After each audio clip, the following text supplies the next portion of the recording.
sa syudad, man. Malayo sa syudad.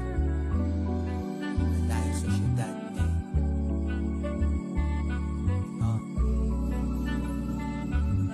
He's one of the best scientific minds we have today. Dati, pangarap lang kita, parang bituin. Galing din sa wala yung taong dating liturin. Kinakapa aking bulsa na dati sirurin. Dati, gumagala, walang dala kahit isang duling.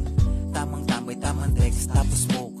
Kasama ka babata sa gana sa joke. Kumikita ng maliit na parang kurot. Yung bata na binansagan na bakit dun sa court. Dati, akala ko di na ako lalampas. Guni ko lang ito sa tenga humampas. Boses na bibihira parang galing sa taas. Paulit-ulit niyang pinagkasundan mo aking landas. Kung saan makikita ko ang aking kabanata.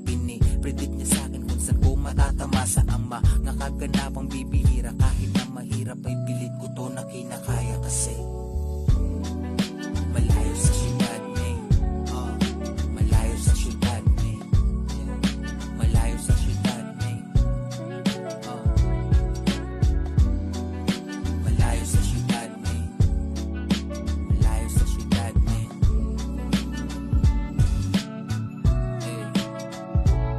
Syudad na kinalakihan, parang panaginip. Pagdilat ng aking mata, hindi ko na masilip. Nagtatanong sa aking sarili, saan ba iniihip? Madami ng panganib ko sa niya kung ginikilid. Habang natidinig ko ang kanyang mga tinig na parabang sa akin ay mayroong pahiwatig. Kaya bawat hakbang ng dalawang paa sinusundan ko lang. Liwanag niyang dala, akala ko nung unay abot kamay ko na. Totoo nga ba talaga na merong himala? Gabay lang ng aking ina, sandata kong dala. Davao, Cebu, Cavite, Manila, saan man itong mapunta. Ito'y patuloy na kaya kong magbang ng bata na tinatawag nila dating lampang. Batang nakasta